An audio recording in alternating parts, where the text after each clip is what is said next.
दोस्तों एक बार फिर से स्वागत है आप सभी का और हम लेकर आए हैं देश और दुनिया की तमाम बड़ी खबरें जिसका सीधा असर आपकी जिंदगी पर पड़ता है, इसलिए वीडियो को अंत तक जरूर देखें। दोस्तों खबरों का सिलसिला शुरू करें उससे पहले जान लेते हैं महामारी के नए अपडेट को। दोस्तों आपको बता दें कि भारत में संक्रमित मरीजों की संख्या 19,67,744 हो गई है, जिसमें कि सक्रिय मामलों की संख्या 5,97,490 है। अच्छी बात यह है कि 13,29,032 मरीज ठीक होकर घर जा चुके हैं, पर दुख की बात यह है कि 40,772 मरीजों ने दम तोड़ दिया है। दोस्तों आपको बता दें कि इसी के साथ महाराष्ट्र जो अभी भी सबसे ज्यादा प्रभावित राज्यों में बना हुआ है, वहां पर 4,68,265 मामले हो गए हैं और तमिलनाडु में 2,73,460 मामले हैं, जबकि आंध्र प्रदेश में 1,86,461 मामले हैं। वहीं कर्नाटक में 1,51,449 मामले हो गए हैं और दिल्ली में अब 1,40,232 मामले हैं, जबकि उत्तर प्रदेश में 1,04,388 मामले हो गए हैं। और इसी के साथ दोस्तों बढ़ते हैं आज की पहली और बड़ी खबर की तरफ। आज की पहली और बड़ी खबर जो निकल कर आ रही कि राहुल गांधी ने एक बार फिर से पूछा, चीनी घुसपैठ पर झूठ क्यों बोल रहे हैं पीएम मोदी। दोस्तों आपको बता दें कि कांग्रेस के पूर्व अध्यक्ष और वायनाड से सांसद राहुल गांधी ने पूछा है कि चीनी घुसपैठ पर प्रधानमंत्री नरेंद्र मोदी झूठ क्यों बोल रहे हैं। आपको बता दें कि राहुल ने ये सवाल एक रिपोर्ट को शेयर करते हुए पूछा है, जिसमें लिखा है कि रक्षा प्रतिष्ठान ने आधिकारिक तौर पर स्वीकार किया है कि चीनी सैनिकों ने मई में पूर्वी लद्दाख में भारतीय क्षेत्र में घुसपैठ की थी। दोस्तों आपको बता दें कि रक्षा मंत्रालय की साइट पर अपलोड किए गए नए दस्तावेज में लिखा है कि चीनी पक्ष ने 17-18 मई को पेट्रोलिंग पॉइंट 15 के पास गोगरा घाटी और पेंगोंग सो के उत्तरी किनारे के क्षेत्रों में अतिक्रमण किया है। 5 मई के बाद से गलवान घाटी में तनाव बढ़ा है। आपको बता दें कि इसी दस्तावेज में लिखा है कि LAC पर तनाव कम करने के लिए 6 जून को दोनों देशों के बीच में कमांडर स्तर की बातचीत हुई थी और इस बातचीत के बाद 15 जून को गलवान घाटी में दोनों देशों के सेनाओं के बीच में झड़प हुई थी, जिसमें दोनों देशों के कई सैनिक शहीद और घायल हो गए। देश और दुनिया की तमाम बड़ी खबरें और इस वीडियो को बनाने में हमारी बहुत मेहनत लगती है, इसलिए हमारी आपसे रिक्वेस्ट है कि इस वीडियो को लाइक और दोस्तों के साथ शेयर करना बिल्कुल भी ना भूलें। और दोस्तों इसी के साथ बढ़ते हैं अगली बड़ी खबर की तरफ। अगली बड़ी खबर जो निकल कर आ रही कि 12वीं के स्टूडेंट्स को मिलेंगे स्मार्टफोन, ऑनलाइन स्टडी होगी आसान। दोस्तों आपको बता दें कि महामारी काल के चलते स्कूल कॉलेज समेत तमाम एजुकेशनल इंस्टीट्यूशन बंद हैं। नर्सरी से लेकर हायर एजुकेशन तक ऑनलाइन क्लासेस चल रही हैं। यहाँ तक कि प्राइवेट ट्यूशन भी अब ऑनलाइन चल रहे हैं। ऑनलाइन एजुकेशन के इस दौर में समाज में ऐसे भी बहुत सारे लोग हैं जिनकी पहुँच स्मार्टफोन तक नहीं है। आपको बता दें कि सरकारी स्कूलों में पढ़ने वाले तमाम बच्चों या उनके परिवार में स्मार्टफोन नहीं होने के चलते हजारों बच्चे अपनी पढ़ाई नहीं कर पा रहे हैं। ऐसे बच्चों की मुश्किलों को दूर करने के लिए पंजाब सरकार ने एक बड़ा फैसला लिया है। आपको बता दें कि पंजाब सरकार ने 12वीं की पढ़ाई कर रहे सभी स्टूडेंट्स को स्मार्टफोन देने का ऐलान किया है। दोस्तों आपको बता दें कि पंजाब सरकार ने राज्य के सरकारी स्कूलों में 12वीं में पढ़ रहे करीबन 1.7 लाख स्टूडेंट्स को स्मार्टफोन देने का फैसला किया है। सरकार के इस फैसले पर कैबिनेट ने मुहर भी लगा दी है। आपको बता दें कि इन बच्चों को नवंबर तक स्मार्टफोन दे दिए जाएंगे ताकि बोर्ड एग्जाम की तैयारी ठीक से हो सके। दोस्तों आपको बता दें कि जानकारी के मुताबिक पहले लड़कियों को फोन बांटने का काम शुरू किया जाएगा। स्मार्टफोन बांटने का काम 15 अगस्त से शुरू कर दिया जाएगा। आपको बता दें कि 50,000 स्मार्टफोन शिक्षा विभाग के पास पहुंच भी चुके हैं। और इसी के साथ दोस्तों बढ़ते हैं अगली बड़ी खबर की तरफ। अगली बड़ी खबर जो निकल कर आ रही कि DTC बसों में अब नहीं मिलेगा टिकट, मोबाइल से ऐसे चुकाना होगा किराया। और इसी के साथ दोस्तों आपको बता दें कि अब देर रात तक चलेंगी DTC बसें, इससे होगा दिल्ली के लाखों यात्रियों का फायदा। दोस्तों आपको बता दें कि महामारी को फैलने से रोकने के लिए अब दिल्ली में बसों में ई-टिकटिंग इस्तेमाल में लाई जाएगी। परिवहन विभाग DTC और क्लस्टर बसों में ई-टिकटिंग सिस्टम को शुरू करने जा रहा है। इस योजना का ट्रायल अब शुरू भी कर दिया गया है। दोस्तों आपको बता दें कि परिवहन विभाग ने यात्रियों से कहा है कि इस दौरान मोबाइल की मदद से टिकट खरीदें।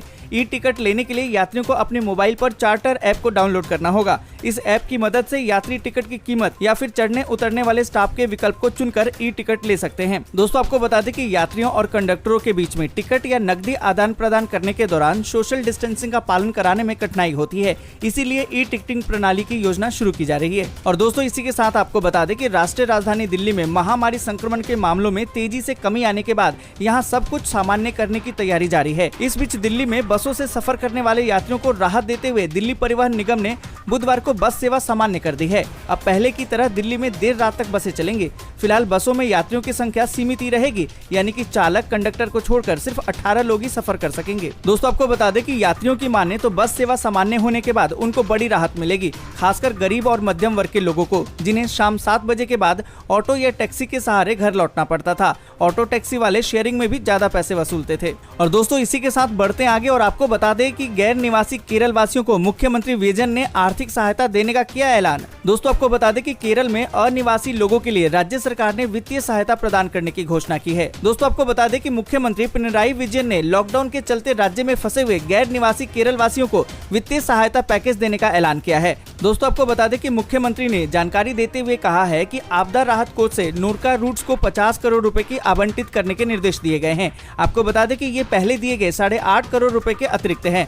आपको बता दें कि महामारी के प्रकोप के मद्देनजर प्रत्येक प्रवासी को 5,000 रुपए का वित्तीय सहायता प्रदान किया जाएगा। दोस्तों आपको बता दें कि उन्होंने कहा कि चिकित्सा अधिकारी और विशेषज्ञों के लिए न्यूनतम वेतन 20% के जोखिम भत्ते के साथ 40,000 रुपए से बढ़ाकर 50,000 रुपए प्रति महीना किया जाएगा। और इसी के साथ दोस्तों आपको बता दें कि staff nurse, junior health inspector, pharmacist और तकनीशियन का न्यूनतम मासिक वेतन 25% जोखिम भत्ते के साथ 13,500 रुपए से बढ़ाकर 20,000 रुपए किया जाएगा। और इसी के साथ दोस्तों आपको बता दें कि अंतिम श्रेणी के कर्मचारियों को उनके दैनिक वेतन के अलावा 30% का जोखिम भत्ता भी दिया जाएगा। और दोस्तों इसी के साथ बढ़ते हैं आगे और आपको बताते हैं कि हरियाणा के सीएम ने किया महिला और किशोरी सम्मान योजना और दूध उपहार योजना का शुभारंभ।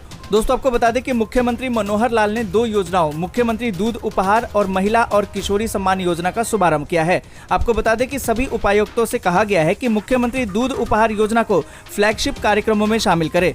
संबंधित जिलों में महिलाओं और बच्चों में एनीमिया और कुपोषण की समस्या को दूर करने के लिए अथक प्रयास करें। इस अवसर पर सीएम ने मुख्यमंत्री दूध उपहार योजना के तहत 3 बच्चों और 2 महिलाओं सहित 5 लाभार्थियों को स्किम्ड मिल्क पाउडर के पैकेट दिए। आपको बता दें कि इसके अलावा महिला और किशोरी सम्मान योजना के लाभार्थियों को मुफ्त में सैनिटरी नैपकिन के पैकेट भी बांटे।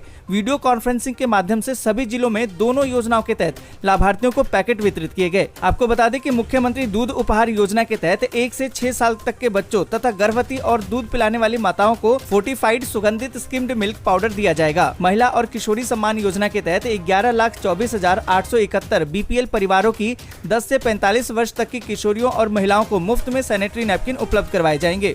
दोस्तों आपको बता दें कि मुख्यमंत्री ने कहा कि आंगनवाड़ी केंद्रों में 1 से 6 साल तक के बच्चों और गर्भवती और दूध पिलाने वाली माताओं को सप्ताह में 6 दिन 200 मिलीलीटर प्रतिदिन सुगंधित स्किम्ड मिल्क दिया जाएगा। और दोस्तों इसी के साथ बढ़ते हैं अगली बड़ी खबर की तरफ। अगली बड़ी खबर जो निकल कर आ रही है कि पतंजलि की दवा कोरोनिल पर लोगों को भरोसा, बाबा रामदेव बोले रोज लाखों लोग कर रहे मांग। दोस्तों आपको बता दें कि योग गुरु रामदेव के मुताबिक पतंजलि आयुर्वेद को महामारी की प्रतिरोधक क्षमता बनाने वाली विवादित दवा कोरोनिल के लिए हर दिन 10 लाख पैकेट की मांग मिल रही है। रामदेव के अनुसार हरिद्वार स्थित यह कंपनी मांग को पूरा करने के लिए जूझ रही है, क्योंकि फिलहाल हर दिन वो 1 लाख पैकेट की आपूर्ति कर पा रहे हैं। आपको बता दें कि योग गुरु ने दावा किया है कि आज हमारे पास प्रतिदिन कोरोनिल के 10 लाख पैकेट की मांग है और हम केवल 1 लाख की आपूर्ति कर पा रहे हैं। उन्होंने कहा कि पतंजलि आयुर्वेद ने इसकी कीमत केवल 500 रुपए रखी थी। महामारी के दौर में अगर हम इसकी कीमत यहाँ पर 5,000 रुपए भी रखते तो हम आसानी से 5,000 करोड़ रुपए कमा सकते थे, लेकिन हमने ऐसा नहीं किया। दोस्तों आपको बता दें कि जून में रामदेव ने दावा किया था कि कोरोनिल महामारी मरीजों को ठीक कर सकता है। हालांकि आयुष मंत्रालय ने तुरंत इसे बेचने पर प्रतिबंध लगा दिया और बाद में केंद्रीय मंत्रालय ने कहा कि पतंजलि इस उत्पाद को केवल प्रतिरोधक क्षमता बढ़ाने की दवा कह के बेच सकता है। और दोस्तों इसी के साथ बढ़ते हैं अगली बड़ी खबर की तरफ और आपको बता दें कि प्रधान डाकघर में 20 दिन बाद आधार कार्ड बनाने का काम शुरू। दोस्तों आपको बता दें कि प्रधान डाकघर में 20 दिनों के बाद मुख्यालय के निर्देश पर बुधवार से आधार कार्ड बनाने और गड़बड़ी सुधार का काम शुरू हो गया है। आधार कार्ड बनवाने के लिए केंद्र में भीड़ लगी रही। इस दौरान कई लोग मास्क तक नहीं पहने थे, शारीरिक दूरी का पालन भी नहीं कर रहे थे। दोस्तों आपको बता दें कि मुख्यालय के निर्देश पर 15 जुलाई से आधार केंद्र को बंद कर दिया गया था। वैश्विक महामारी के संक्रमण से बचाव के लिए देशव्यापी लॉकडाउन में 25 मार्च से डाकघर में आधार कार्ड बनाने और गड़बड़ी में सुधार का काम भी बंद कर दिया गया था, लेकिन मंत्रालय के निर्देश पर 3 महीने बाद 3 जुलाई से आधार कार्ड बनाने का काम शुरू कर दिया गया है। केंद्र में आधार कार्ड बनवाने वालों की भीड़ और इस दौरान शारीरिक दूरी का पालन नहीं करने की स्थिति में 15 जुलाई से आधार कार्ड केंद्र को बंद कर दिया गया था। और दोस्तों इसी के साथ बढ़ते आगे और आपको बता दें कि एम्स में अब तक 16 लोगों को दी गई है महामारी की वैक्सीन। 2 हफ्ते बाद भी वॉलंटियर्स में नहीं दिखे कोई दुष्परिणाम।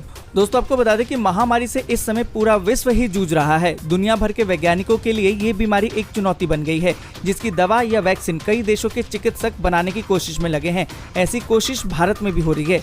भारतीय वैज्ञानिकों ने महामारी से मुकाबले के लिए वैक्सीन बनाई है, जिसका नाम कोवैक्सीन है, जिसका ट्रायल दिल्ली के एम्स में हो रहा है। और यहाँ बता दें आपको कि 12 अन्य संस्थानों में भी इसका ट्रायल चल रहा है। अब इसको लेकर एक अच्छी खबर आई है। दोस्तों आपको बता दें कि इस वक्त एम्स में पहले दौर का मानव परीक्षण चल रहा है। इसके तहत एम्स में अब तक 16 लोगों को वैक्सीन की डोज दी जा चुकी है। पहले वॉलंटियर्स को वैक्सीन दिए हुए करीबन 2 सप्ताह हो गए हैं। डॉक्टर लगातार इनकी निगरानी में है और अच्छी बात यह है कि 2 सप्ताह बाद भी उनमें कोई भी दुष्प्रभाव नजर नहीं आए हैं। ऐसे में उम्मीद की जा रही है कि टीके के प्रथम चरण का ट्रायल सफल रहेगा। दोस्तों आपको बता दें कि एम्स के सामुदायिक चिकित्सा केंद्र के प्रोफेसर डॉक्टर संजय राय ने बताया कि 2 सप्ताह से व्यक्ति पर नजर रखी जा रही है, वह पूरी तरह से ठीक है। उन्होंने बताया कि रोजाना कोवैक्सीन के लिए करीबन 30 लोगों की स्क्रीनिंग की जा रही है। स्क्रीनिंग के बाद उनके कई टेस्ट होते हैं जिनमें 3 दिन का समय लग जाता है। फिलहाल ट्रायल रोका हुआ है और अभी 16 वॉलंटियर्स की रिपोर्ट ही सौंपी गई है। समिति की अनुमति के बाद अन्य लोगों का परीक्षण शुरू कर दिया जाएगा। और इसी के साथ दोस्तों बढ़ते आगे और आपको बता दें कि हिमाचल में 30 पैसे से लेकर 1 रुपए तक महंगी हुई बिजली। दोस्तों आपको बता दें कि महामारी संकट के बीच प्रदेश में बिजली उपभोक्ताओं को बड़ा झटका लगा है। सरकार ने हिमाचल में 30 पैसे से लेकर 1 रुपए तक बिजली की दरें बढ़ा दी है। आपको बता दें कि मंत्रिमंडल के घरेलू उपभोक्ताओं को बिजली बिलों पर दी जाने वाली सब्सिडी घटाने का फैसला लेने के बाद बुधवार को विद्युत नियामक आयोग ने नई दरें जारी कर दी हैं। अब आपको बता दें कि 1 जुलाई से नई दरों के हिसाब से बिजली का बिल तय होगा। जून के बिल पुरानी दरों पर ही दिए जाएंगे। आपको बता दें कि नियामक आयोग ने बिजली दरें नहीं बढ़ाई हैं। सरकार की ओर से सब्सिडी कम करने के आयोग को नई दरें तय करनी पड़ी है। नियामक आयोग की ओर से जारी नए टैरिफ में बिजली की दरों को 3 स्लैब में बांटा गया है। खपत के अनुसार हर स्लैब की यूनिट का अलग से निर्धारण किया जाएगा। पहले स्लैब में 0 से लेकर 125 यूनिट को रखा गया है। इसमें पहले की तरह ही 1.55 रुपए प्रति यूनिट का बिल आएगा। दूसरे स्लैब में 0 से 125 यूनिट की दरें 30 पैसे बढ़ी हैं। इसमें उपभोक्ताओं को 1.85 रुपए प्रति यूनिट देने होंगे। इसी स्लैब में 126 से 300 यूनिट तक 3.95 रुपए प्रति यूनिट आएगा। पहले इस स्लैब में 2.95 रुपए लिए जाते थे। नया स्लैब सिस्टम बनने से 1 रुपए प्रति यूनिट की दर से बिजली महंगी हो गई है।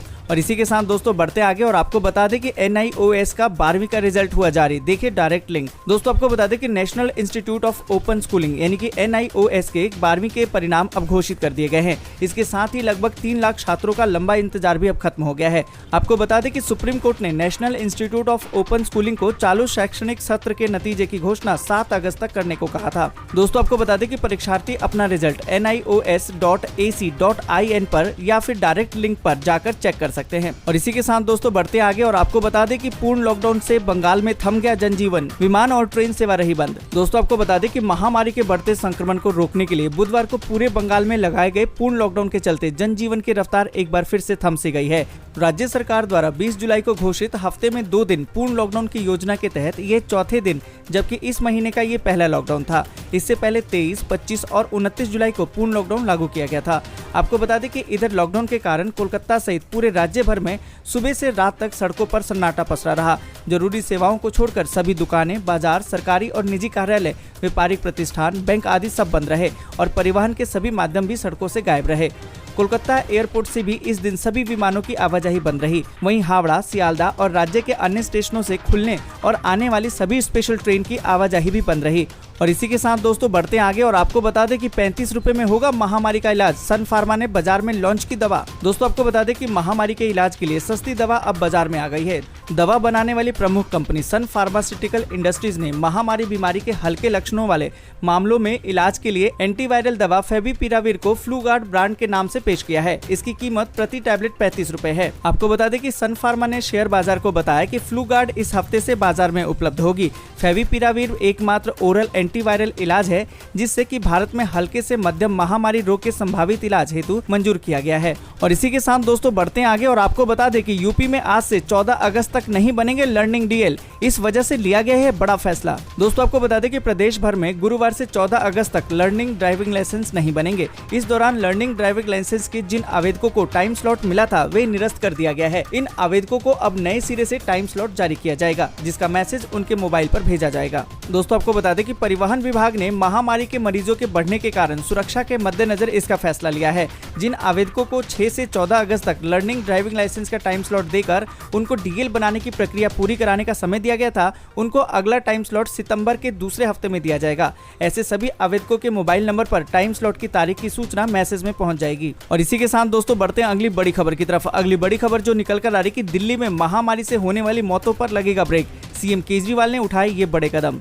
दोस्तों आपको बता दें कि दिल्ली के जिन 10 अस्पतालों में महामारी मरीजों की सबसे ज्यादा मौतें हो रही थी, उनकी स्टडी के बाद 4 एक्सपर्ट समितियों ने बुधवार शाम को अपनी रिपोर्ट मुख्यमंत्री अरविंद केजरीवाल को सौंप दी है। 16 जुलाई को दिल्ली सरकार के स्वास्थ्य विभाग से दिल्ली के सभी अस्पतालों को चेकलिस्ट दी गई थी, जिसके आधार पर काम करने के चलते दिल्ली में महामारी से दम तोड़ने वालों की संख्या में भारी गिरावट आई है। लेकिन मुख्यमंत्री अरविंद केजरीवाल की कोशिश है कि इसको शून्य पर लाया जाए। इसके लिए 4 एक्सपर्ट समितियों ने 10 अस्पतालों का दौरा करके जांच किया है। इसके बाद समितियों ने अपनी रिपोर्ट तैयार करके मुख्यमंत्री को सौंपी है। रिपोर्ट में समितियों ने सभी अस्पतालों के बारे में अलग अलग सुझाव दिए हैं, जिसे अब दिल्ली सरकार लागू करेगी। और दोस्तों, इसी के साथ बढ़ते हैं आगे और आपको बता दें कि सूरज पंचोली का था सुशांत संग झगड़ा। एक्टर ने बताया दोनों के रिश्ते का सच। दोस्तों, आपको बता दें कि सुशांत सिंह राजपूत का 14 जून को निधन हुआ था। मुंबई पुलिस ने एक्टर की मौत को सुसाइड बताया है। सुशांत केस को लेकर अभी तक कई थ्योरी सामने आ चुकी है। अब सुशांत केस को उसकी एक्स मैनेजर रही दिशा सालियान की मौत से जोड़ा जा रहा है। इसे डबल मर्डर बताया जा रहा है। दोनों के केस में सूरज पंचोली का भी नाम सामने आ रहा है। कहा जा रहा है कि सूरज और सुशांत की आपस में नहीं बनती थी। 13 जून को सूरज ने पार्टी रखी थी, जहां सुशांत भी मौजूद थे और अगले दिन फिर सुशांत की मौत हो गई। दोस्तों, आपको बता दें कि सूरज पंचोली ने बताया कि वे सुशांत से मुश्किल से 1 से 2 बार मिले होंगे। दोनों के बीच में बेहद कम बातचीत हुई थी। सुशांत के साथ उनका रिलेशन बहुत ही नॉर्मल था। सूरज ने कहा कि हम जब भी मिले हमने हेलो हाय की थी। मेरी सुशांत के साथ किसी तरह की कोई दुश्मनी नहीं थी। मैं और सुशांत एक दूसरे को भाई बुलाते थे, वो मुझे छोटा भाई बुलाते थे। हमने कभी साथ काम नहीं किया। वो मेरी इज्जत करते थे और मैं उनकी। और इसी के साथ दोस्तों बढ़ते आगे और जानते हैं मौसम के ताजा अपडेट को। आपको बता दें कि केरल में भारी बारिश का रेड अलर्ट मौसम विभाग ने जारी की, कई राज्यों के लिए चेतावनी। दोस्तों, आपको बता दें कि लगातार हो रही तेज बारिश के चलते देश में कई राज्यों में जल भराव हो गया है। इसी बीच केरल के लिए मौसम विभाग ने रेड अलर्ट जारी कर दिया है। मौसम विभाग के अनुसार वायनाड और कोझिकोड जिले में आज भारी बारिश हो सकती है। लगातार बारिश के बाद जल भराव भी हुआ है। वहीं बात करें हम बाकी राज्यों की, तो बिहार में बारिश के कारण आई बाढ़ से लोगों की मुश्किलें बढ़ गई हैं। इस बीच मौसम विभाग ने कुछ और जिलों के लिए भी भारी बारिश की चेतावनी दी है। आपको बता दें कि मौसम विभाग के अनुसार उत्तराखंड में 7 अगस्त से भारी बारिश होने का अनुमान है। वहीं 7 अगस्त को देहरादून समेत 6 जिलों में भारी बारिश हो सकती है, जबकि 8 और 9 अगस्त को प्रदेश में कहीं कहीं भारी बारिश का ऑरेंज अलर्ट जारी कर दिया गया है। वहीं पूर्वी राजस्थान में अनेक स्थानों पर मध्यम वर्षा के साथ 1-2 स्थानों पर भारी बारिश हो सकती है। इसके साथ ही दिल्ली, हरियाणा, पंजाब, पश्चिमी राजस्थान में कुछ स्थानों पर गरज के साथ बारिश होने की संभावना है। जम्मू कश्मीर में कुछ स्थानों पर, हिमाचल प्रदेश में अनेक स्थानों पर हल्की बारिश होगी। पहाड़ों में दिन आरामदायक होगा। और इसी के साथ दोस्तों बढ़ते हैं आगे और आपको बता दें कि उफनती सरयू में नाव पलटने से 5 लोगों की मौत। योगी ने 4-4 लाख की आर्थिक मदद देने के दिए निर्देश। दोस्तों, आपको बता दें कि उत्तर प्रदेश के मऊ जिले में उफनती सरयू यानी कि घाघरा नदी में बुधवार शाम नाव पलटने से 5 लोगों ने दम तोड़ दिया। मुख्यमंत्री योगी आदित्यनाथ ने दुर्घटना का संज्ञान लेते हुए जिला प्रशासन के वरिष्ठ अधिकारियों को तत्काल मौके पर पहुंचकर बचाव और राहत कार्य संचालित करने के निर्देश दिए हैं। उन्होंने प्रत्येक मृतक के परिवार को 4-4 लाख रुपए की आर्थिक सहायता प्रदान करने के निर्देश भी जारी किए हैं। दोस्तों, आज के लिए बस इतना ही। वीडियो को लाइक और शेयर जरूर कर दें। अगर अभी तक आपने चैनल को सब्सक्राइब नहीं किया है तो सब्सक्राइब करें, बेल के आइकन को दबाएं और नोटिफिकेशन को जरूर ऑन करें।